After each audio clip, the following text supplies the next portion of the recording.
Welcome to Lens Bench. Today we're looking at the 7artisans photoelectric 35mm f5.6 lens in Z mount.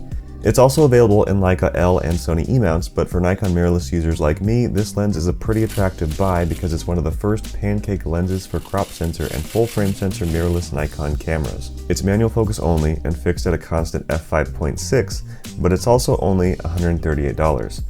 If you don't have a lot of time, in short, this lens is sharp, but it has some color consistency issues and the focus ring is not the most comfortable. So let's get into it.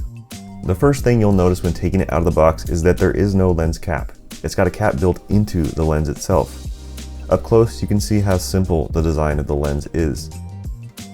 Turning the focus moves the entire lens forward and backward, and moving it all the way to infinity causes the integrated cap to move over the lens. Once on the Nikon Z6, it basically doesn't go beyond the camera's grip. It's small. And as you've probably noticed, there is no aperture ring, as again this lens is locked at f5.6. I'd say the focus ring is somewhat stiff. It's not bad, but it's not good either. It's also difficult to turn because of how thin the grip area is. I couldn't figure out a good way to focus with it without some discomfort. And here's the lens compared to the same focal length on the 24-70 f4 from Nikon. Build quality overall is pretty solid, minus the size of its focus ring. Moving to image quality. This lens is nice and sharp. Corner to corner, the images from this lens have no realistically visible sharpness loss. Photos just look sharp. Take a look at the photos here. Edge to edge, this lens is sharp. Finding that sharpness with the narrow focus ring was the only difficult part of using this lens. With an incredibly short focus throw, a narrow band to hold onto, and an integrated cap that moves onto the lens just beyond infinity, finding focus took more time than needed. At one point, I just started burst firing and racking focus so that I wouldn't have to spend so much time using the manual focus ring. When I would take a photo of a subject at infinity, I would occasionally take a shot with heavy vignetting.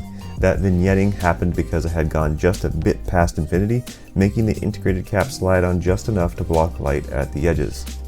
My complaint about the focus aside, the lens does create nice bokeh.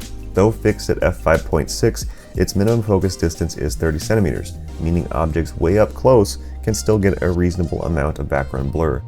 I had no problem separating objects in the foreground from the background, and when the background was blown out, highlights were soft and circular. Check out this comparison between this lens and the Nikon 24-70 f4. Both shots were taken at the same 5000 Kelvin white balance and at an f-stop of 5.6. What you'll immediately notice is the difference in contrast and color, and I'd say these two differences were the most noticeable drawbacks of the lens. Contrast in the center is reduced. Whether it's how the lens elements are designed or what the coatings are, the middle portion of the lens is visibly flatter in color than the edges. Color, as with other 7artisans lenses, is cooler than the Nikon 24-70, and the color is inconsistent across the frame. Let's look at that.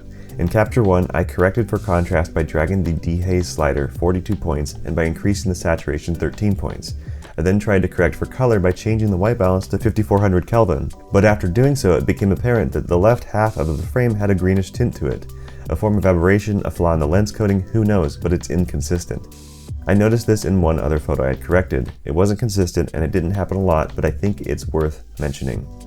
And while we're talking about aberrations, let's get into chromatic and longitudinal aberration. This lens didn't have really any of the kind.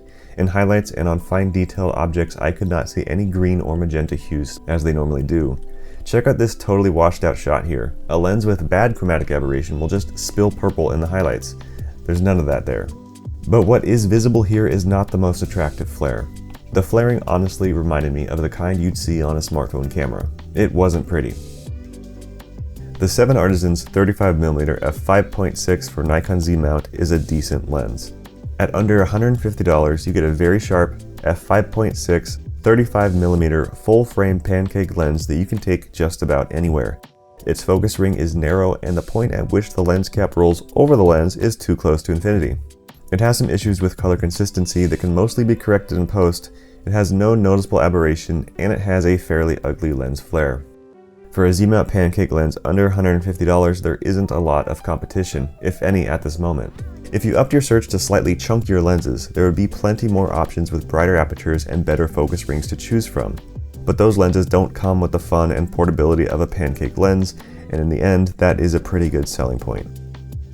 If you like this video and want to see more from Lens Bench, please subscribe. And if you have questions about this lens, leave a comment below. Thanks for watching.